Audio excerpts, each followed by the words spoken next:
আসসালামু আলাইকুম রহমতুল্লাহি আবরাকাতু। সুপ্রিয় দর্শক শ্রোতা, আজকে আমরা কালিমা তৈয়িবা এবং কালিমা শাহাদাত বিশুদ্ধভাবে উচ্চারণ শিখব, মুখস্থ করব এবং এগুলোর অর্থ জানব। আসুন আমরা শুরু করি। কালিমা তৈয়িবা, কালিমা মানে বাক্য, বাক্য আর তৈয়িবা মানে পবিত্র, উত্তম। কালিমা তৈয়িবা মানে হলো উত্তম বাক্য, উত্তম বাক্য। আসুন আমরা পড়ি। লা ইলাহা, লাতে তিন আলিফ টান দিতে হবে। লা, এরপরে ইলা, লাতে আরেক আলিফ টান। লা ইলাহা ইল্লাল্লাহু, ইল্লাল্লাহু, ইল্লাল্লাহু বললে ভুল হবে, পড়তে হবে ইল্লাল্লাহু।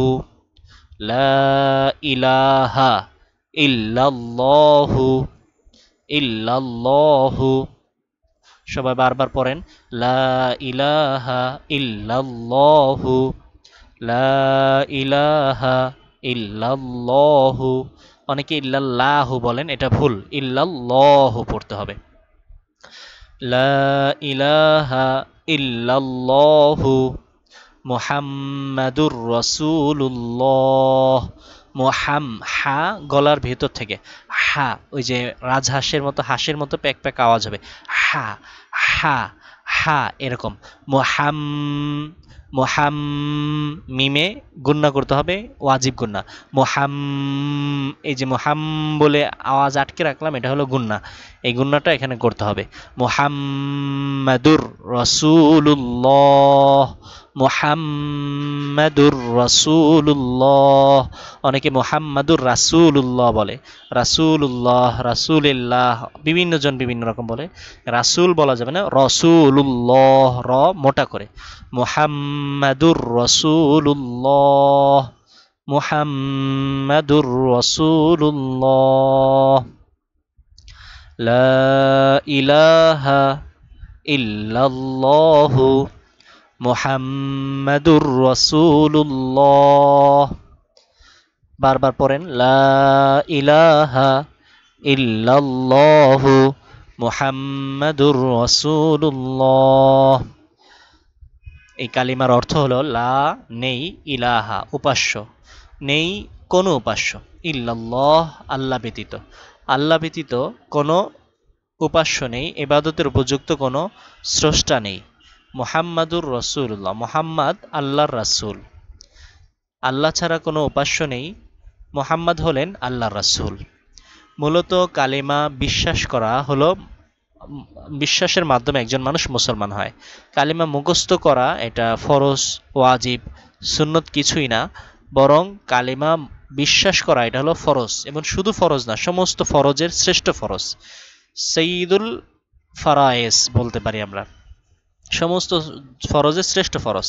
কালিমা বিশ্বাস করার মাধ্যমে সমস্ত ফরজ তারপরে বর্তায়।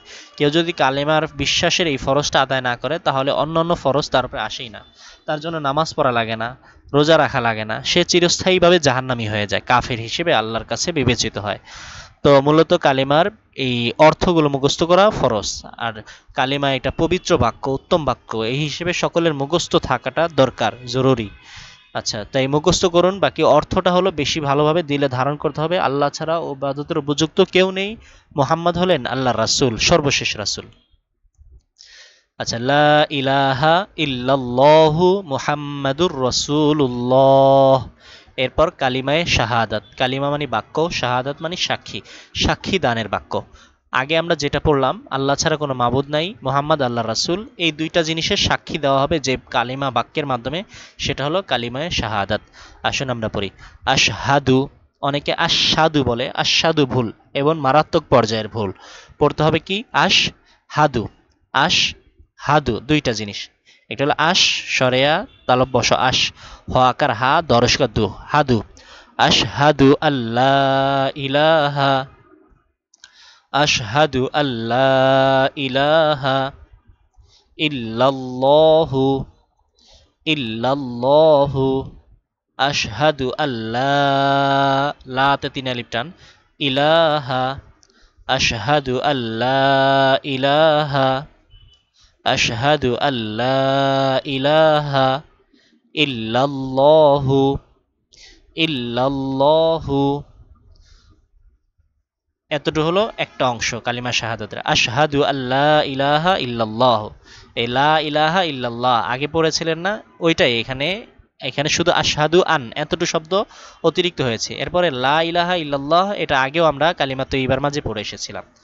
আবার মুহাম্মাদুর রাসূলুল্লাহ সামনে আমরা পড়বো, এই যে মুহাম্মাদুন আবদুহু ওয়া রাসূলু, শুধু আশহাদু আন্না এতটুকু শব্দ অতিরিক্ত বৃদ্ধি পেয়েছে। আশহাদু আল্লাহ ইলাহা ইল্লাল্লাহ এর অর্থ কি? আশহাদু আমি সাক্ষী দিচ্ছি, আল্লাহ ইলাহা যে, আনমানি যে, লা ইলাহা নাই কোনো উপাস্য ইল্লাল্লাহ আল্লাহ ছাড়া। আশহাদু আল্লাহ ইলাহা ইল্লাল্লাহ আমি সাক্ষী দিচ্ছি যে আল্লাহ ছাড়া কোনো উপাস্য নেই ইবাদতের উপযুক্ত।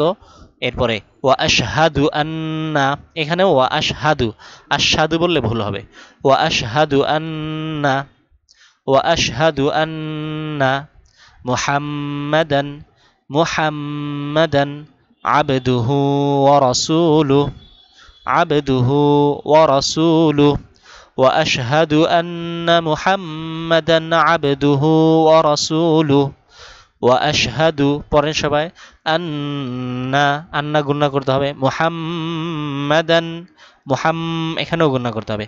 ওয়া আশহাদু আন্না মুহাম্মাদান, ওয়া আশহাদু আন্না মুহাম্মাদান, এরপরে আবদুহু ওয়া রাসূলুহু, আবদুহু ওয়া রাসূলুহু, আবদুহু ওয়া রাসূলুহু, আশহাদু আল্লা ইলাহা ইল্লাল্লাহু, পড়েন সবাই, আশহাদু আল্লা ইলাহা ইল্লাল্লাহু, আশহাদু আল্লা ইলাহা ইল্লাল্লাহু, ওয়া আশহাদু আন্না মুহাম্মাদান আবদুহু ওয়া রাসূলুহু, ওয়া আশহাদু আন্না মুহাম্মাদান আবদুহু ওয়া রাসূলুহু।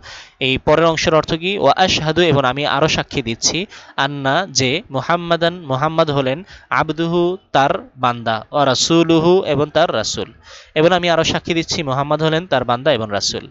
এই কালিমা শাহাদাত এবং কালিমা তাইয়্যিবার অর্থ বিশ্বাস করা, দিলে ধারণ করা, পুরোপুরিভাবে ইয়াকিন করার নামই হলো ঈমান এবং ইসলাম। এটা যদি কেউ ভালোভাবে ধারণ করে তাহলে সে মুসলিম হয়ে যায়।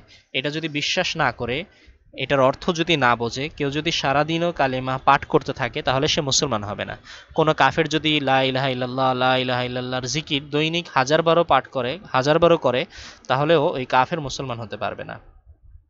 কিন্তু 80 বছর 90 বছরের একজন কাফের যদি কালিমা তৈয়্যিবা এর অর্থটা, কালিমা পড়তে পারে না কিন্তু অর্থটা সে বুঝেছে এবং বিশ্বাস করেছে, তাহলে সে সাথে সাথে মুসলিম হয়ে যাবে এবং তার 90 বছরের যত নাফরমানি, আল্লাহর গুনাহ, এই সবগুলো মাফ হয়ে যাবে। কালিমা তৈয়্যিবা মুখস্থ করা, কালিমা শাহাদাত মুখস্থ করা এবং এর উপরে আমল করা প্রত্যেকটা মুসলিমের উপরে জরুরি।